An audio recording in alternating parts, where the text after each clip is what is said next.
Start लेंगे यहाँ पर trading and profit and loss account से। सबसे पहले यहाँ पर डेबिट साइड पर हम लिखेंगे opening stock, then purchases and purchases returns, और क्रेडिट साइड पर लिखेंगे sales minus sales returns and closing stock.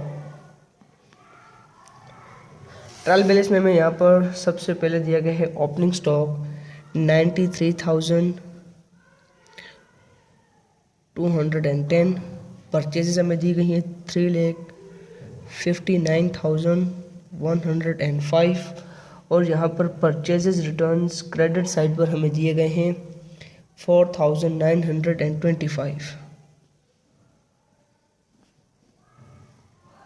Less हो जाएंगे, हमारे पास यहाँ पर आंसर आएगा 3,54,180। क्लियर।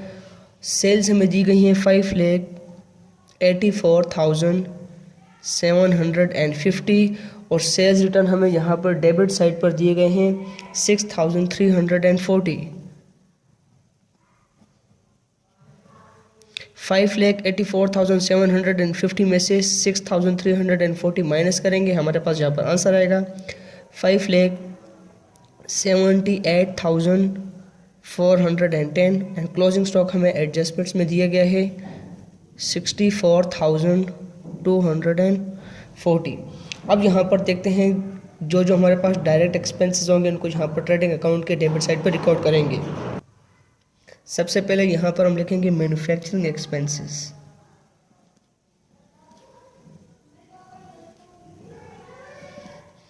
मैन्युफैक्चरिंग एक्सपेंसेस की अमाउंट है 19,620, और इसमें हम ऐड करेंगे आउटस्टैंडिंग वेजेस जो हमें एडजस्टमेंट्स में दी गई है। आउटस्टैंडिंग वेजेस की अमाउंट है 1,380।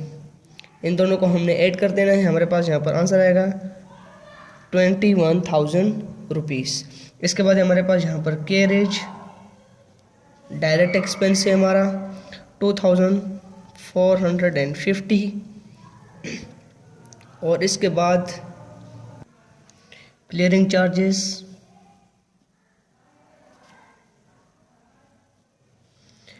चार्जेस की अमाउंट है हमारे पास 12,500। अब यहाँ पर क्रेडिट साइड को ऐड कर देंगे और डेबिट साइड इसमें से माइनस कर देंगे। क्रेडिट साइड को ऐड करेंगे, हमारे पास आंसर आएगा 6,42,650। यहाँ पर भी 6,42,650। अब डेबिट साइड इसमें से हम माइनस कर देंगे, हमारे पास यहाँ पर आंसर आएगा 1,59,310। ये होगा हमारा ग्रॉस प्रॉफिट। अब बारी है प्रॉफिट एंड लॉस अकाउंट की। इस ग्रॉस प्रॉफिट को हम यहाँ पर ब्रॉट डाउन कर देंगे।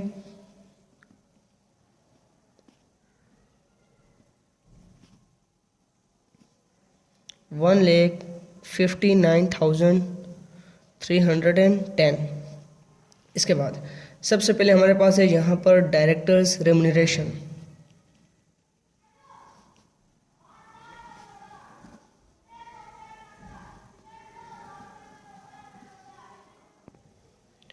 डायरेक्टर्स रेम्यूनरेशन है 13,230।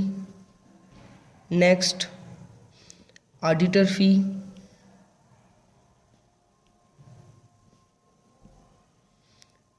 इनडायरेक्ट एक्सपेंस है 11,620। इसके बाद हमारे पास ऑफिस सैलरीज एंड एक्सपेंसेस।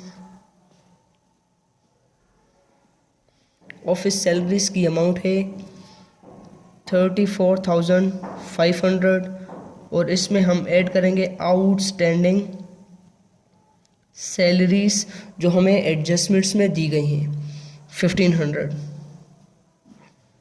34,500 में 1,500 ऐड हो जाएंगे, हमारे पास यहाँ पर आंसर आएगा 36,000 रुपीस। नेक्स्ट हमारे पास यहाँ पर इंटरेस्ट ऑन बैंक लोन।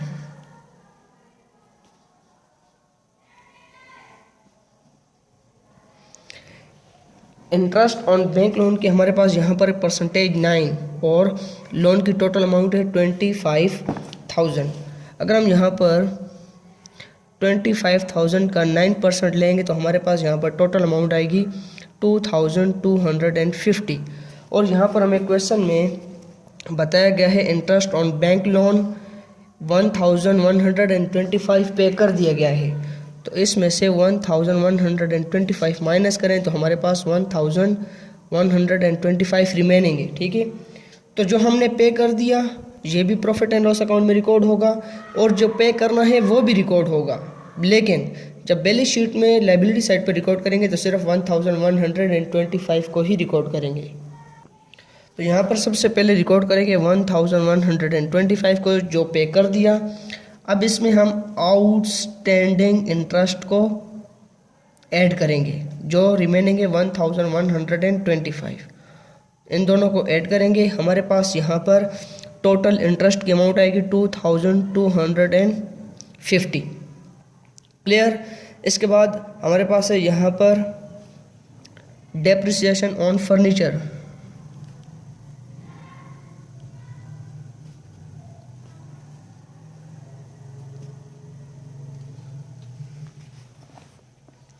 यहाँ पर क्वेश्चन में फर्नीचर की अमाउंट हमें गिवन है 7,500 और डेप्रिसिएशन हमें यहाँ पर बताई गई है फर्नीचर पर 10%। ठीक है, तो 7,500 मल्टीप्लाई बाय 10 डिवाइडेड बाय 100 करेंगे। हमारे पास यहाँ पर फर्नीचर की डेप्रिसिएशन आएगी 750 और उसके बाद हमारे पास है depreciation on plant and machinery. On plant यहाँ पर प्लांट एंड मशीनरी की अमाउंट है हमारे पास, प्लांट एंड मशीनरी 74,200 और इस पर हमारे पास डेप्रिसिएशन की परसेंटेज है 15। 74,200 मल्टीप्लाई बाय 15 डिवाइडेड बाय 100। हमारे पास यहाँ पर प्लांट एंड मशीनरी की डेप्रिसिएशन आएगी 11,130। अब यहाँ पर क्रेडिट साइड को ऐड कर देंगे और डेबिट साइड को इसमें से माइनस कर देंगे। क्रेडिट साइड पर हमारे पास एक ही अमाउंट है तो सेम इट इज़ यहाँ पर लिख देंगे 1,59,310 1,59,310। डेबिट साइड को माइनस कर देंगे, हमारे पास आंसर आएगा 84,330 जो होगा हमारा नेट प्रॉफिट। अब बारी हमारे पास profit and loss appropriation account की। सबसे पहले हम इस बैलेंस को profit and loss appropriation account में ट्रांसफ़र करेंगे। Current year profit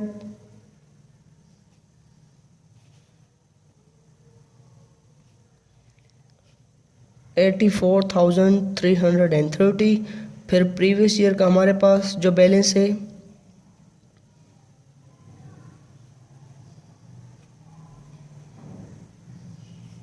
balance trial balance में हमें गिवन है 19,320। अब चलते अपने डेबिट साइड की तरफ। Provision for taxation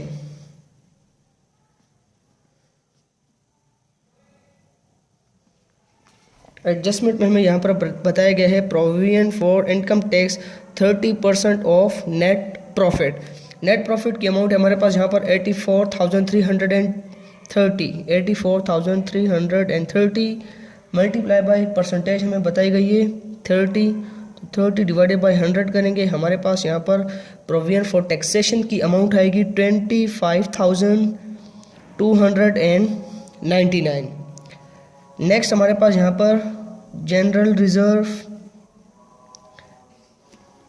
transfer to general reserve, हमारे पास यहाँ पर अमाउंट गिवन है 10,000। एंड नेक्स्ट हमारे पास यहाँ पर है प्रोपोज्ड डिविडेंड। प्रोपोज्ड डिविडेंड की हमें यहाँ पर परसेंटेज बताई गई है। Dividend 15% to the shareholders on paid up share capital. हमारे पास यहाँ पर हमें बताया गया है 20,000 shares had been issued and paid up, तो 20,000 मल्टीप्लाई बाय 10 करें तो हमारे पास यहाँ पर आंसर आएगा 2 lakh. 2 lakh multiply by 15 divided by 100 करेंगे तो हमारे पास यहाँ पर इसकी अमाउंट आएगी 30,000। तो 30,000 यहाँ पर प्रपोज डिविडेंड के सामने हमने रिकॉर्ड कर देना है।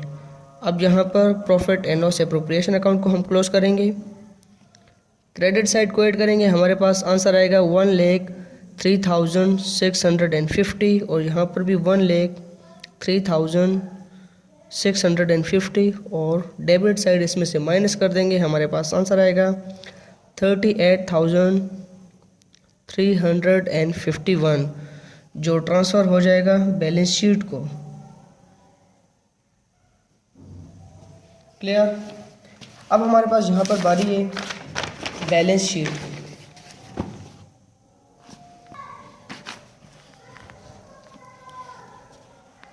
फॉर्मेट ऑलरेडी बनाए हुए मैंने, आपने भी सेम फॉर्मेट बनाना है। सबसे पहले यहाँ पर लिखेंगे authorise capital.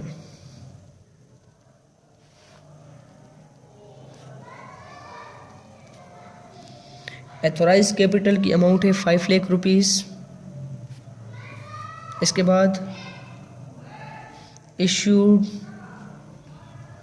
Subscribed and paid up capital. Issued, subscribe and paid up capital की अमाउंट है हमारे पास 2 लाख। 20,000 शेयर्स हैं और हर शेयर की प्राइस है 10 रुपीज़, तो हमारे पास अमाउंट आएगी 2 लाख रुपीज़। क्लियर। नेक्स्ट यहाँ पर हम रिकॉर्ड करेंगे balance of profit and loss appropriation account जो हमने फाइंड आउट किया 38,351। देन जनरल रिजर्व,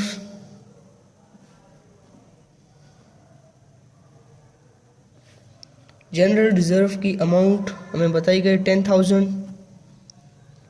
इसके बाद बैंक लोन, बैंक लोन की अमाउंट है हमारे पास 25,000। इसमें हमने आउटस्टैंडिंग इंटरेस्ट ऐड कर देना है। इंटरेस्ट हम ऑलरेडी पे कर चुके हैं 1,125 और 1,125 रिमेनिंग है, तो वो 25,000 में ऐड हो जाएगा। हमारे पास यहाँ पर आंसर आएगा 26,125। क्लियर। नेक्स्ट हमारे पास यहाँ पर आउटस्टैंडिंग वेजेस,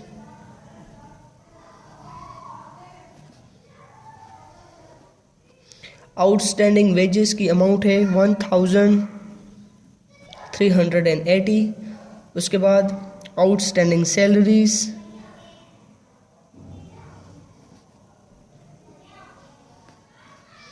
आउटस्टैंडिंग सैलरीज की अमाउंट है 1,500। सैलरी क्रेडिटर्स, सॉरी अजान के बाद मैं इस क्वेश्चन को कंटिन्यू कर दूंगा। नेक्स्ट हमारे पास यहाँ पर सैलरी क्रेडिटर्स,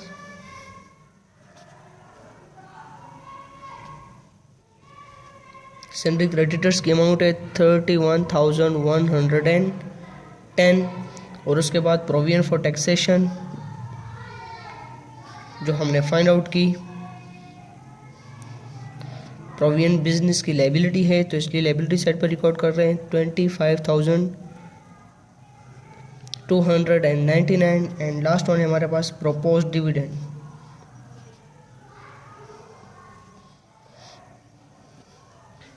प्रोपोज डिविडेंड की अमाउंट है 30,000 रुपीज़।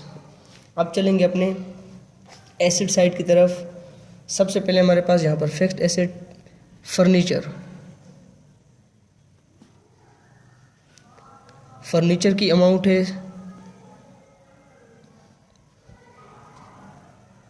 7,500 और इसमें से हमने डेप्रिसिएशन जो हमने फाइंड आउट की थी 750 माइनस कर देंगे।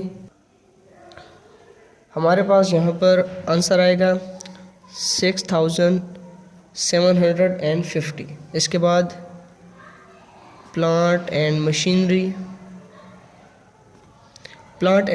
की अमाउंट 74,200 और इसकी भी हमने डेप्रिसिएशन फाइंड आउट की थी, जो इसमें से माइनस कर देंगे। डेप्रिसिएशन हमने फाइंड आउट की थी 11,130, माइनस कर देंगे इसमें से, हमारे पास आंसर आएगा 63,070। नेक्स्ट हमारे पास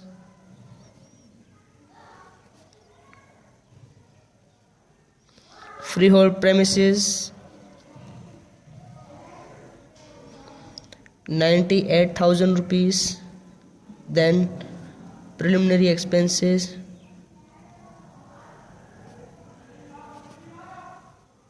हमारी deferred cost है 9,000। नेक्स्ट इन्वेस्टमेंट, मैंने आपको बताया था कि 24,000 हमने पिक करनी है, जो लो अमाउंट होगी। इसके बाद सन्ड्री डेटर्स की अमाउंट है 52,700। इसके बाद एडवांस, इनकम टैक्स 35,000 रुपीज़ जो हमने फाइंड आउट किया था। इसके बाद कैश एट बैंक की अमाउंट है 9,765 और इसके बाद कैश इन हैंड 1,240। अब हमारे पास जितने भी एसेट्स थे उनको हमने यहाँ पर रिकॉर्ड कर दिया और लायबिलिटी साइड को भी हमने यहाँ पर रिकॉर्ड कर दिया। अब इन दोनों साइड्स को ऐड करेंगे। सॉरी, यहाँ पर हम क्लोजिंग स्टॉक को रिकॉर्ड करना भूल गए। क्लोजिंग स्टॉक भी हमारा करंट एसेट है। Closing stock 64,240। अब एसेट साइड को ऐड करेंगे। हमारे पास यहाँ पर आंसर आएगा 3,63,765 और लायबिलिटी साइड को भी ऐड करेंगे तो हमारे पास आंसर सेम आएगा 3,63,765। यहाँ पर हमारा क्वेश्चन नंबर 11 कंप्लीट हो गया।